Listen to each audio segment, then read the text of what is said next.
Revista Lletra Ferit, secció Vora Mar, Cabanyal, 1952. Trenca l'alba. Fa fred però el cel i la mar auguren un dia serè.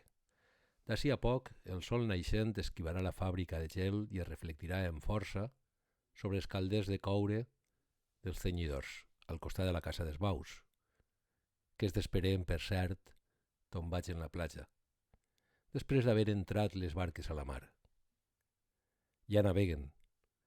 Fa no res tot era un aldarull de mariners del Cabanyal, alçant els sabres sobre l'arena humida de la nit i aparellant les veles i les arts de pesca. Han alçat els fardells en roba i tabac per a 3 o 4 dies. Ara el blau és intens, quasi negre, i el Cabanyal, un caseriu banyat de llum taronja, que es fa més i més menut fins que ja només s'albiren les llampades de la farola dels àngels. Un suís templat, un tal Frank, observa l'escena, carregat en les màquines de fotografiar. Les barques posen proa al cap de Sant Antoni o a les Columbretes, a la costa africana fins i tot. Totes tenen nom de dona.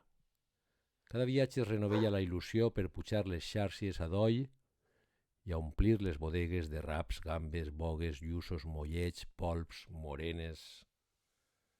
Fa fred però té igual. Està viva la emoció de la partida. Els homes ataüllen l'horitzó en rostre de transcendència i fumen, alguns en pipa. Un vent suau acaricia la vela. Les ones acaricien la quilla. I la resta és silenci. Un d'ells és qui cuina. A migdia encendrà el foguer en carbó de carrasca i farà una caldereta. S'enjugassa pensant en la bullició del caldo, l'all picat, el sofregit, el safrà. És costum iniciar el viatge en un món arròs melós. I dona sort.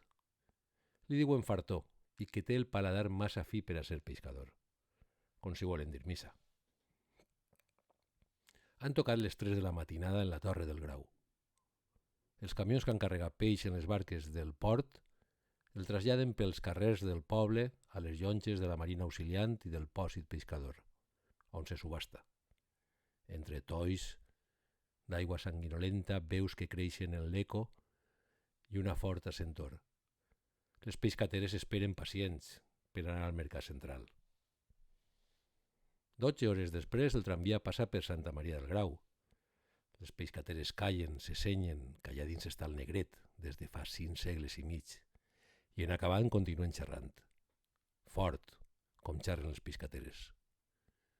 Porten puals i cistelles, i algunes un mocador de seda negra al cap. La roba estesa en els balcons dansa per a donar-los la benvinguda al poble, on tots acaben de dinar, com si foren gallardets festius de colors. Ignoren que 70 anys després no quedarà ni rastre del seu cabanyal, mentre el tramvia trontolla i apleguen a la sèquia d'en Gasc. El casinet, on els homes anaven mudats els matins festius a fer-se un tallat o una casalla i parlar de la mar i de la vida, ja no és un bar. Ni tan sols hi ha barques varades en l'arena de la platja. Qui ho podia imaginar? Postscriptum. En 1952, mos iaios tenien 48 i 46 anys. Matia 20. Mon pare 8. A mi me'n faltaven 17 per a néixer. Tot ha passat en un sospir.